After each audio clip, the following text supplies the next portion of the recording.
entrenamiento adecuada, tenemos que saber los conceptos de flexibilidad y elasticidad y los factores limitantes de los mismos, aparte de los tipos de estiramiento que existen. La flexibilidad se puede definir como la capacidad que tiene un cuerpo de doblarse sin sentir dolor o sin llegar a romperse una articulación o hueso, mientras que la elasticidad es la capacidad que tiene la articulación de regresar a su posición normal. Es decir, cuando hablamos de un estiramiento estático, es decir, solamente tocar nuestra punta de los pies o simplemente hacer este movimiento, estamos hablando de un estiramiento de la flexibilidad.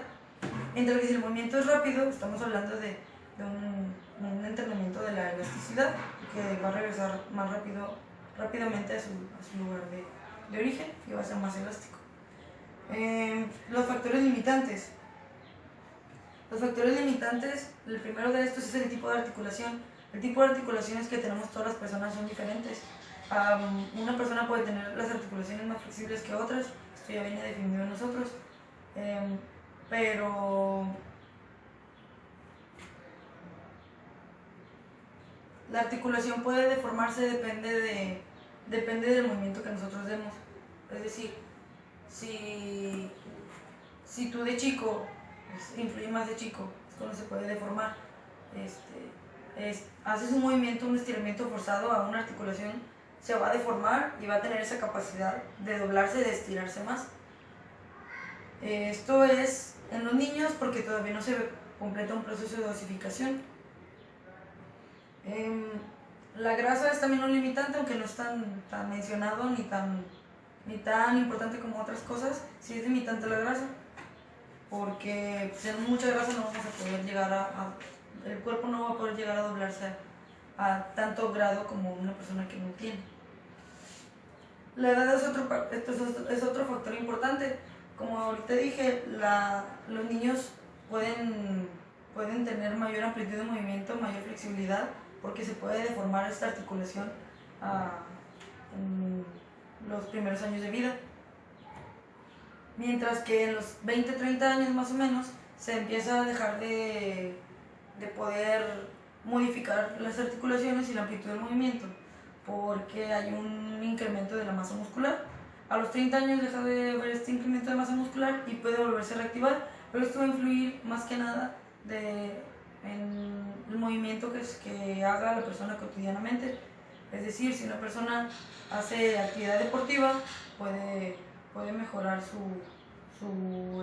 elasticidad, su flexibilidad, mientras que una persona que no lo hace, pues va a ser muy difícil que pueda lograrlo y ya no se va a modificar tanto. Esto es más importante,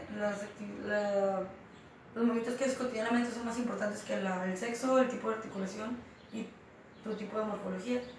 El sexo sí es importante, sí influye, las mujeres solemos ser más flexibles, pero esto no es un hecho. Esto se da que puede darse porque tenemos una estructura ósea más ligera y más pequeña, pero no está científicamente comprobado. La temperatura corporal, eso sí es muy importante. La temperatura corporal, al modificarse, al elevarse, se modifica la propiedad de los tejidos y el factor para que haya mayor extensibilidad de los movimientos articulares. Por eso el calentamiento se define como el aumento de la temperatura muscular. Un calentamiento dinámico, es decir, el movimiento, sí sirve, mientras que un estático no sirve tanto porque no te aumenta la temperatura corporal. Entonces se recomienda un calentamiento dinámico en la mayoría de los deportes. La hora del día también es un factor importante, limitante. A las 10, 11 de la mañana hay mayor flexibilidad en el cuerpo, mayor elasticidad, y a las 4 y 5 de la tarde. En las primeras horas del día no tanto, porque se cambia de una posición del cuerpo, de tanto tiempo que estuvo en una posición se cambia a otra y pues no hay tanta libertad de movimiento. El estrés también es importante porque pues el estrés en nuestro cuerpo nos da rigidez y el relajarse te proporciona una mayor resistencia a la fatiga y una facilidad de movimiento mucho mayor. Es la razón por la que el estrés es un limitante. También, entonces, ya hablando de los factores limitantes y de los conceptos de flexibilidad y estiramiento, podemos definir los tipos de estiramientos. Hay dos: el estiramiento dinámico y el estiramiento estático. Dinámico, pues estar en movimiento, y el estiramiento estático solamente está en nuestro lugar.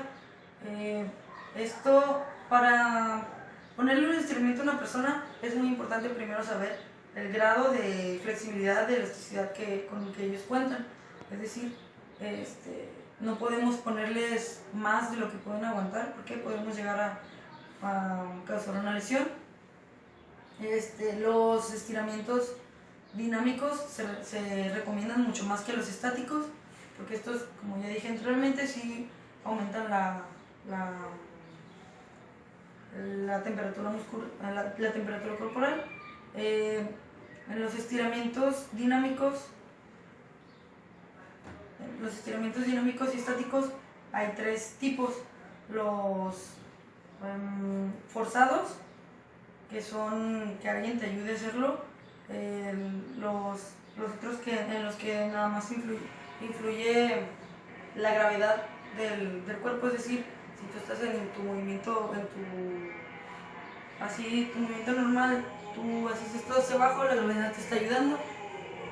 Es otro tipo puede ser el relajado y el otro es el forzado, o asistido, cuando alguien te ayuda a hacer ese estiramiento, también es diferente. Esos serían los tipos de estiramientos que hay.